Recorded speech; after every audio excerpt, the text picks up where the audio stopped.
Hey peoples, welcome to the 4th episode of the Teenology Podcast, where teens make sense of the world that they are about to change. Like always, I'm your host, Aiden Middleton, and I'm excited to be here with you guys again, along with my dad, Old Graybeard. Old Graybeard. I feel like I should be sitting next to Jack Sparrow in Pirates of the Caribbean in Disney World with Old Graybeard. You're more like a Captain Hook kind of guy. A Captain Hook kind of guy? Well, I like, for what it's worth, I like the gray in my beard. I think it shows my wisdom. I disagree. And my eldership. All right, Aiden, what are we going to be talking about in this episode? Today, we are going to be doing the 3rd and last episode of our 3-part series on friendships. Today specifically, we are going to be talking about how to fix broken relationships and or friendships. Well, that sounds awesome. I'm looking forward to talking about how to fix broken relationships because we all get those. But before we go into that, we have to talk about our Gen Z slang of the episode. All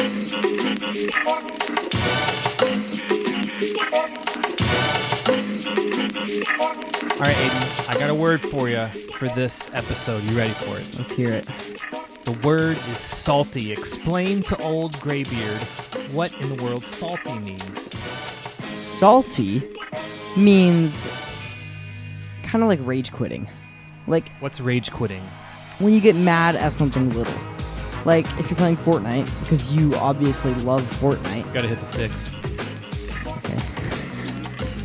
Anyways, so if you die in Fortnite and you get mad at it and you leave the game, that's when, rage quitting. Yeah, that's when you'd be considered salty. Okay, so is salty just with video games, or it could be like anything? Like, oh, he missed a shot playing basketball, he's getting a little salty because he had a bad attitude about it. Yeah.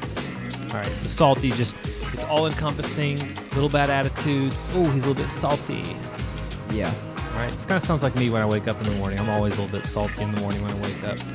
All right, guys, well, I hope that you are now enlightened as I am. Now on to the episode. All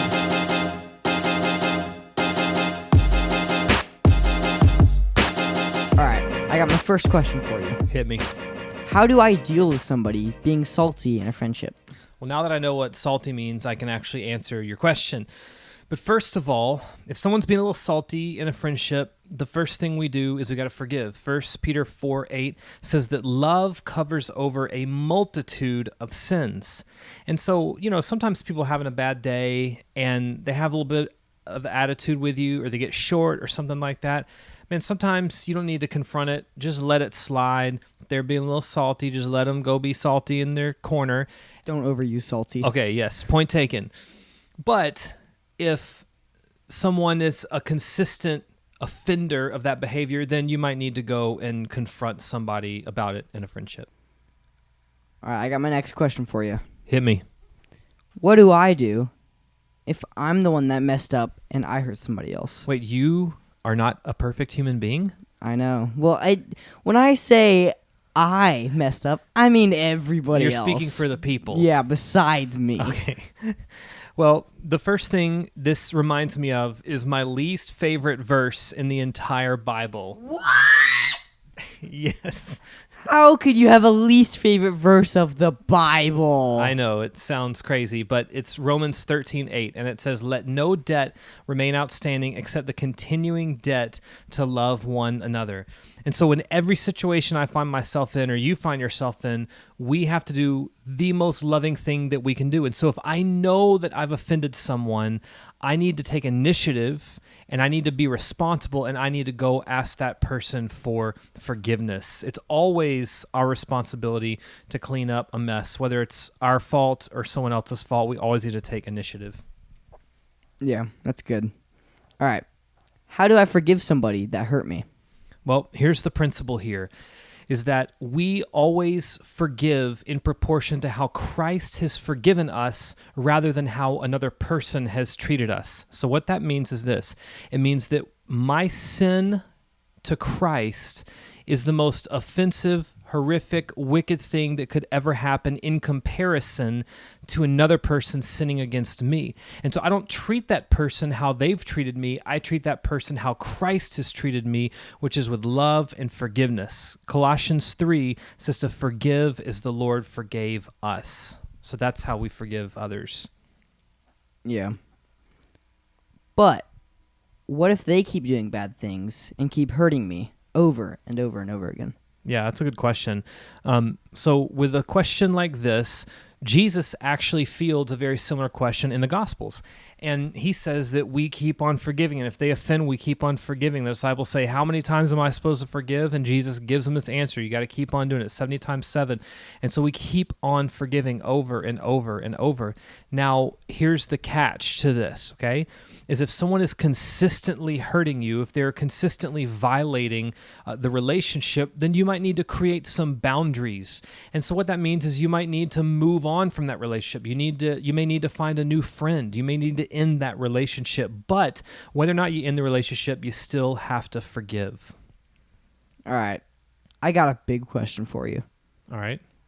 What if I don't feel like forgiving them?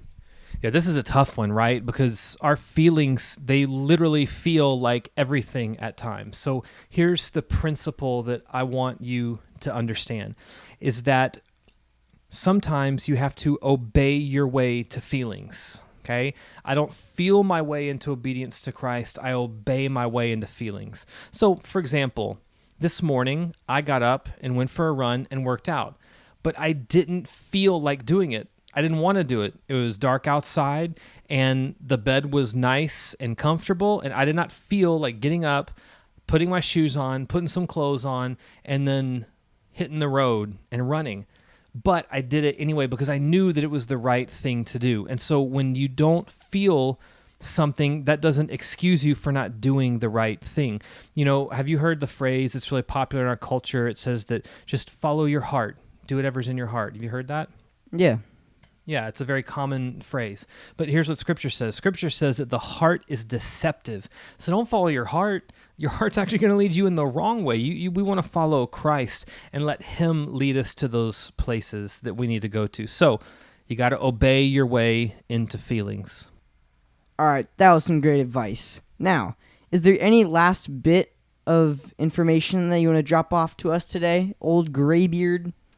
I do have one last bit of advice. Ooh. My beard is about to speak. So That's disturbing to think about. I want to encourage all of you teenagers and whoever's listening to this is do something really simple. Build bridges, don't burn them. Plenty of people are out there burning bridges when it comes to relationships. We, as followers of Jesus, want to be people that build bridges. We want to encourage relationship. We want to fix them. And so if the bridge is broken, well, we need to fix it. And here's the other thing that's interesting is you never know when an old relationship that you had, maybe even as far back when you're an adult as middle school, gets rekindled when you get older. So let's always be bridge builders rather than bridge burners. All right, that was really great. Could you sum all of that information up for us? Yep. Few little points here. First of all, we got to forgive. It's literally a command from Scripture, from God to us.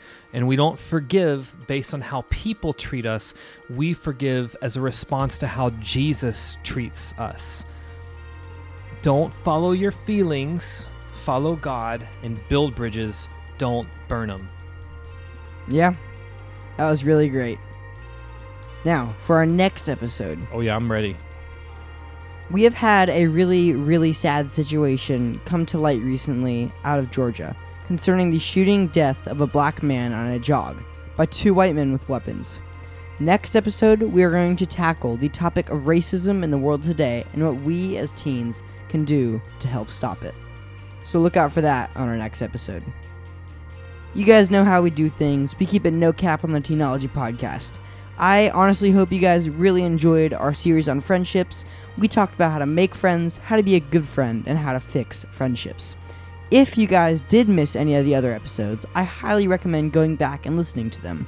Remember, tell your friends about our podcast and follow us on Instagram at Teenology Podcast. That is where you can send in questions and topics you guys want to hear from us. And don't forget, the Teenology Podcast is where teens make sense of the world that they are about to change. See you guys later.